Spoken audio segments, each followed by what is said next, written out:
모든 성경이 다 예수님을 증거하고 있지만, 그리고 복음에 대해서 말하고 있지만 그 중에서도 복음의 요체를 명확하게 보여주는 이 두 권의 책을 고르라고 한다면 이 로마서와 그리고 갈라디아서를 꼽을 수 있습니다.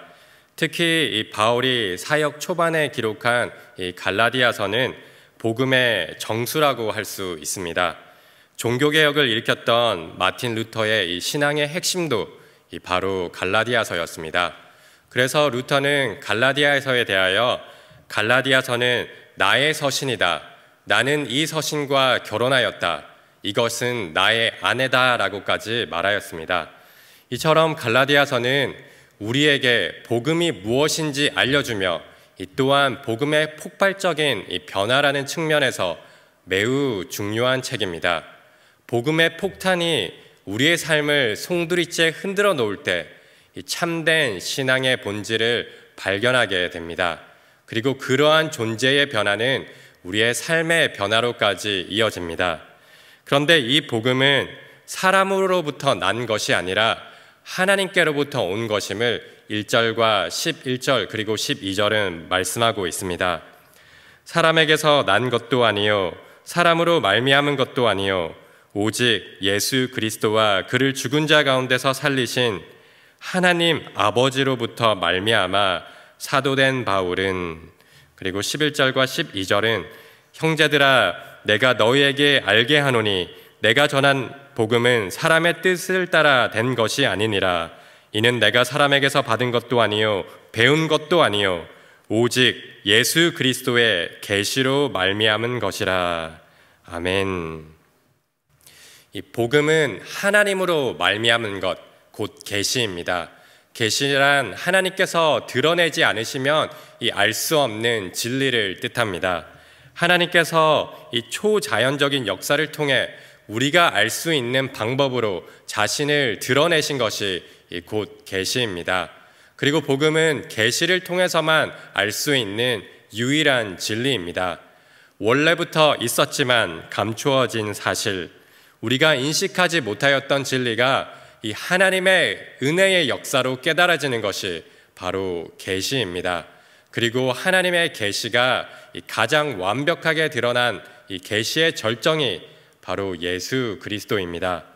이런 하나님의 계시를 직접 받아 전하고 그 계시의 말씀을 성경으로 기록한 사람들이 바로 사도입니다. 사도란 이 원어의 뜻처럼 보냄을 받은 사람입니다. 하나님으로부터 난 계시, 곧 복음을 증거할 이 특별한 사명을 받은 자들입니다. 그 중에 한 사람이 바로 바울이었습니다. 보통 이 사도라 하면 예수님을 친히 만나고 예수님의 부활을 목격한 자들을 뜻합니다. 그런데 바울은 예수님을 친히 뵌 적도 이 부활을 직접 목격하지도 않았습니다. 그래서 바울의 이 사도성을 의심하는 사람들이 있었습니다. 그런데 이 바울의 사도성을 공격하는 사람들의 이 진짜 목적은 단순히 바울을 깎아내리는 것이 아니라 바울이 전하는 복음이 가짜라고 주장하기 위함이었습니다. 바울은 사도가 아니기 때문에 바울이 전하는 복음 또한 하나님으로부터 온 계시가 아니라 인간적인 말뿐이라는 것이 이들의 주장이었습니다. 그런데 사실 바울은 부활하신 예수님을 만났습니다.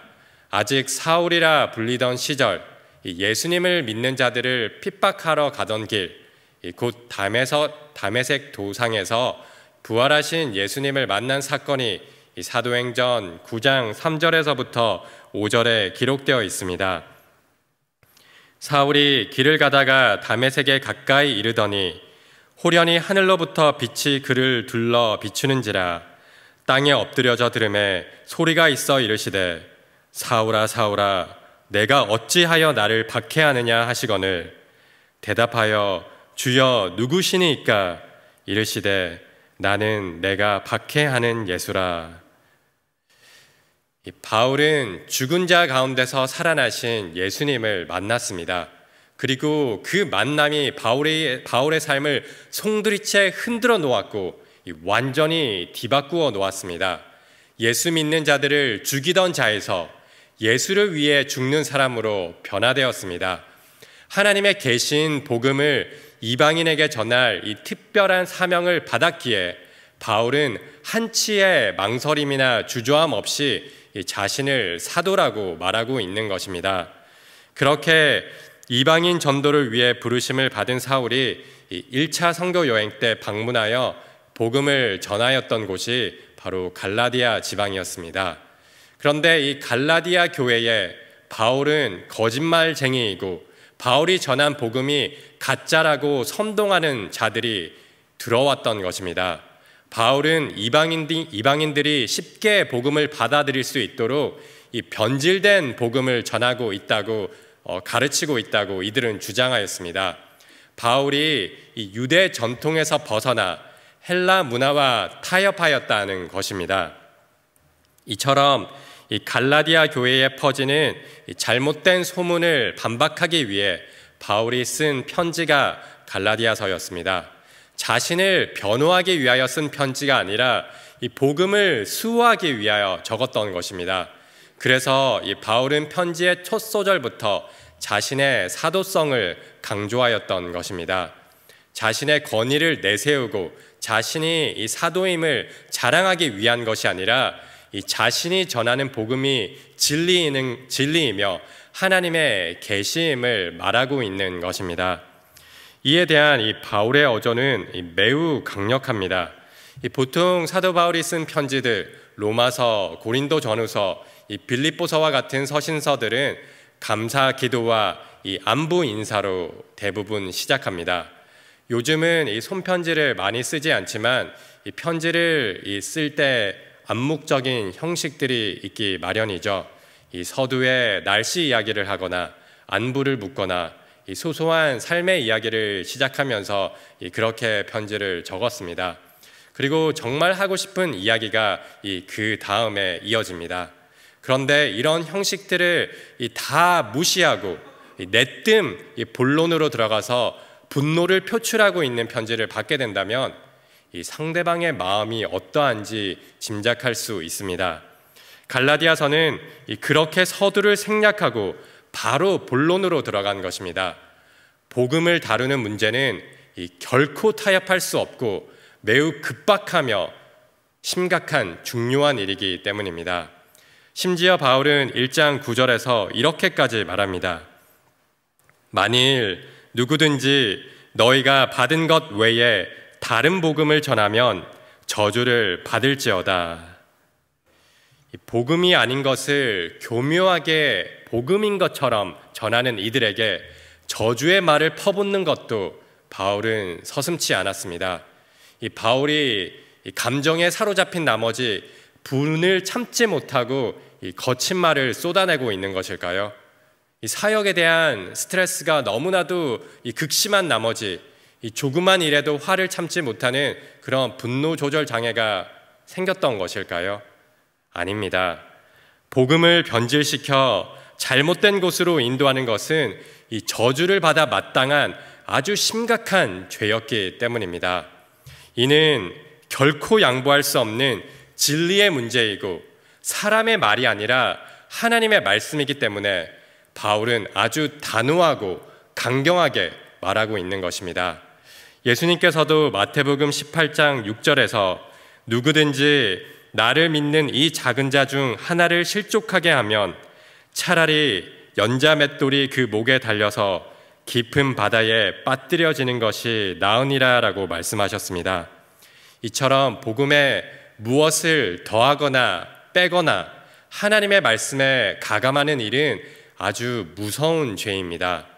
그런데 그런 일을 행하는 무리들이 있었던 것입니다. 다른 복음, 잘못된 교리를 전하는 거짓 교사들이 있었습니다. 거짓을 진리인 것처럼 왜곡하여 성도들을 현혹하고 혼란에 빠뜨리는 이단들이 있습니다. 이들로 인해 이 갈라디아 성도 중 복음을 등지고 떠난 자들이 있었습니다. 그 소식을 들은 이 바울이 억장이 무너졌고 그 참담하고 답답한 심정을 6절과 7절에서 이렇게 기록하고 있습니다. 그리스도의 은혜로 너희를 부르신 이를 이같이 속히 떠나 다른 복음을 따르는 것을 내가 이상하게 여기노라. 다른 복음은 없나니 다만 어떤 사람들이 너희를 교란하여 그리스도의 복음을 변하게 하려 함이라. 이 갈라디아 성도를 교란하여 어지럽게 만든 어떤 사람들은 유대주의자라고 불리던 자인데요, 이들은 다른 복음을 전했습니다. 사도행전 15장 1절에 이 유대주의자들에 대한 기록이 있는데요, 이들은 너희가 모세의 법대로 할례를 받지 아니하면 능히 구원을 받지 못하리라 라고 가르쳤습니다. 구원을 받기 위해 예수님을 믿어야 한다는 것을 이들이 부인한 것은 아닙니다. 이 다른 점이 있다면 이들은 복음에 다른 어떤 것을 더한 것입니다. 복음에 유대 전통을 더하고 복음에 율법을 더하고 행위의 옷을 입혔던 것입니다. 예수님을 믿을 뿐만 아니라 음식 규례와 할례와 같은 이 유대 전통과 율법을 지켜야 하고 순종의 행위가 있어야 이 구원이 완성된다고 주장한 것입니다. 이 구원받기 위해 예수 그리스도의 십자가만으로 충분하지 않고 종교적 의식, 경건한 행위, 인간적인 노력이 추가되어야 된다고 가르쳤던 것입니다. 그리스도께서 죽으시고 부활하신 기쁨의 좋은 소식은 예루살렘에서 시작해서 온 유대와 사마리아와 땅끝으로 전파되었습니다. 많은 이방인들이 복음을 듣고 믿었습니다. 그런데 예수님을 믿는 이 이방인의 숫자가 증감에 따라서 유대 크리스천과 이방 크리스천 사이에 이 갈등이 생겨나게 되었습니다. 율법이 문제가 되었던 것입니다. 유대인들은 그들이 수천 년을 의례 그렇게 했던 것처럼 율법에 따라 할례도 행하고 음식도 구분하여서 먹었습니다. 하지만 이방인들은 그들의 문화와 간습에 얽매일 필요가 없다고 믿었기에 이 할례와 음식 규례와 같은 의식법을 지키지 않았습니다. 그리고 이 점에 있어서는 오히려 늦게 믿었던 이방 크리스천들이 옳았습니다. 제사나 할례, 음식법은 이 그리스도께서 오심을 나타내는 그림자와 같은 것이었기 때문입니다. 해가 뜨기 전에 잠시 어둠을 밝히는 그런 촛불과 같은 규례들이었기 때문입니다. 하나님의 계신 그리스도께서 오셔서 하나님의 뜻을 환히 밝히시며 알려주셨고, 이 또한 예수님께서 모든 율법을 이루시고 완성하셨기에 더 이상 이전과 같이 율법을 지키지 않아도 되었던 것입니다. 4절 말씀처럼 자기의 몸을 주셔서 하나님의 백성을 악한 세대에서 건지시고 이 죄에서 대속하셨기에 더 이상 이 죄 용서받기 위한 희생 제사도, 약속의 백성임을 상징하는 할례도, 거룩함을 위한 다른 의식과 행위도 필요 없게 된 것입니다. 예수님께서 십자가에서 영원한 희생제물이 되셔서 우리의 모든 죄를 대속하셨기 때문입니다. 우리의 과거와 현재와 미래의 모든 죄를 위하여 죽으심으로 우리의 죄를 단번에 용서하셨습니다. 죄로 인하여 끊어졌던 하나님과의 관계를 회복하여 화목하게 하셨습니다. 예수님의 십자가와 부활을 통하여 의롭다 칭함을 받은 성도들은 이제 하나님의 보좌 앞에 친히 담대하게 나아갈 수 있게 된 것입니다. 거룩하게 되기 위하여, 하나님 앞에 나아가기 위하여 제사, 음식법, 율법 등 어떤 간접적인 방법이나 매개체가 필요한 것이 아니라 오직 예수님만으로 충분하게 된 것입니다. 우리의 유일한 구원자, 중보자는 바로 예수님이시기 때문입니다. 바로 그 진리의 선포가 복음입니다. 하지만 이 수천 년 동안 지속하던 일을 버리는 것은 때로는 죽기보다 더 힘들기도 합니다. 특히나 자신들이 원조이고 이 전통이라고 생각하는 사람들의 사고와 관습을 바꾸려 할 때면 언제나 분란과 혼란이 생기기 마련입니다. 수십 년 동안 이 습관적으로 해왔던 행동들을 새해가 되었다고 결심 한 번으로 이 단번에 바꿀 수 있다면 얼마나 좋을까요? 참 쉽지 않은 일이기 때문에 매년 새롭게 다짐하게 되는 것입니다. 한 단체와 공동체의 역사와 전통처럼 여겨지는 것들을 어느 날 바꾸려고 하면 큰 마찰과 갈등이 생깁니다.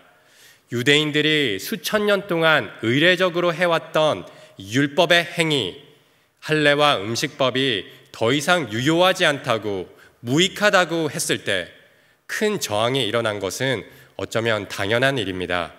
복음의 최종 결과는 이 4절 말씀과 같은 은혜와 평강이지만 이 복음이 전파되는 과정이 항상 순탄한 것은 아닙니다.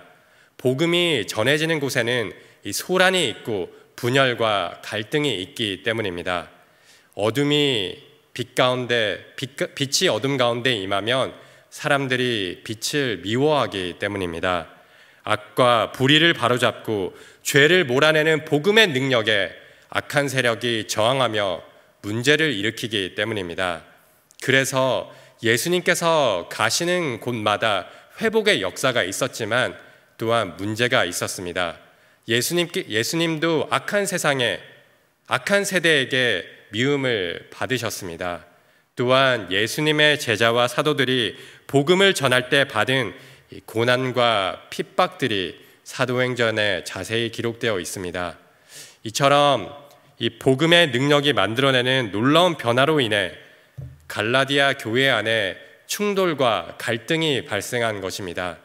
이방인이 대다수였던 갈라디아 교회에 소위 말해 자신들이 본가이고 원조라고 주장하는 이 유대주의자들이 찾아와서 거짓 복음을 전하였습니다.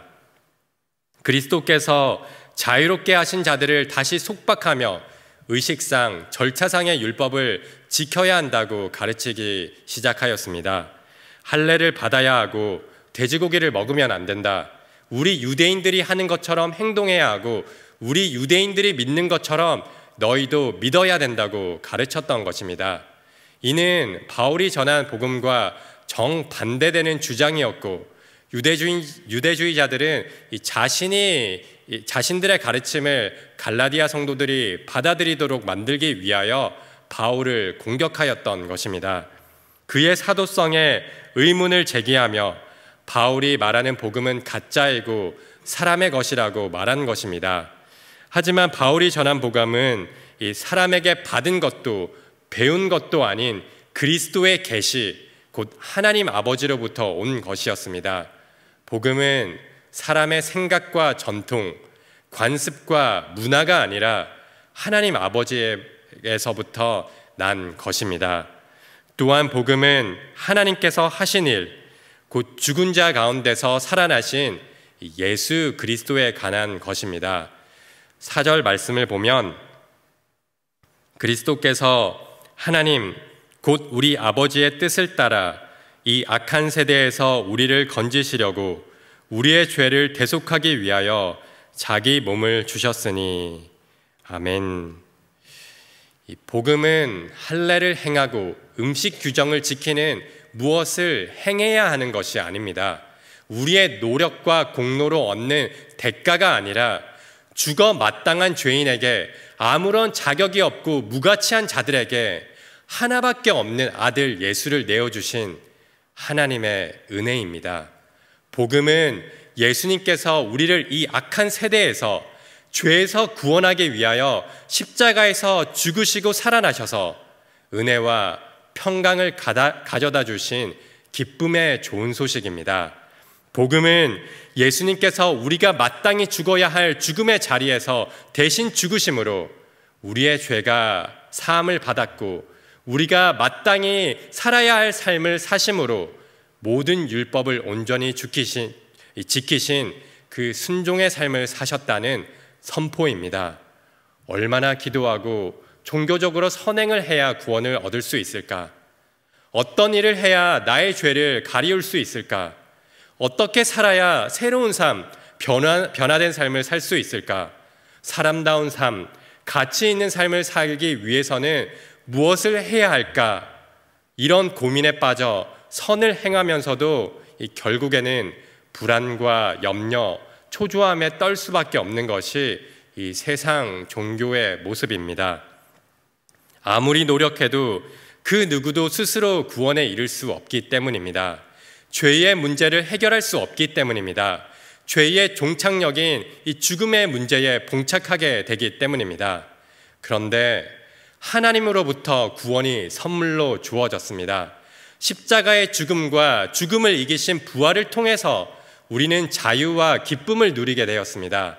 스스로 결코 얻을 수 없었던 평강을 누리게 되었습니다. 그 주체할 수 없는 구원의 은혜, 그 구원의 기쁨을 만끽하여 하나님께 영광을 돌리는 것이 바로 예배이며, 그 감격을 바울은 3절에서부터 5절에 선포하고 있는 것입니다. 우리 하나님 아버지와 주 예수 그리스도로부터 은혜와 평강이 있기를 원하노라.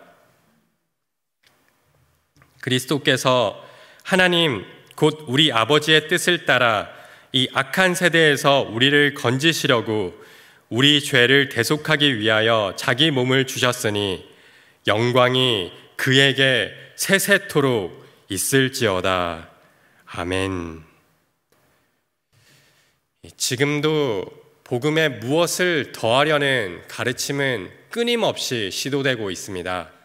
하나님으로부터 온 복음에 사람의 생각을 더하려고 합니다. 이런 거짓에 선동되고 교란되지 않도록 이 복음을 바르게 아는 일에 우리는 무엇보다도 더욱 힘써야 합니다. 이 다음 주부터 상반기 영가족 60일 성경 통독이 시작됩니다. 그리고 3월부터 목장셀 모임과 각종 훈련 양육 과목이 개강합니다. 여러 가지로 참 분주한 삶이지만 말씀 읽기와 말씀을 나누는 목장셀 모임에 전력하는 그런 한 해가 되기를 간절히 원합니다. 아직 훈련받지 않은 목원들이 있다면 이 목장장님과 셀 리더분께서 강권하여 주시고, 이 주저하고 있는 목원과 셀원이 있다면 함께 등록하셔서 이 복음의 폭발적인 능력을 경험하시길 부탁드립니다. 그리하여서 말씀의 지식이 충만하여 거짓에 미혹되지 않을 뿐만 아니라 넘어져 있을 때 손잡아 일으켜 주어 순례의 길을 끝까지 함께 걸어 나갈 수 있는 그런 아름다운 성도의 교제를 경험하길 원합니다.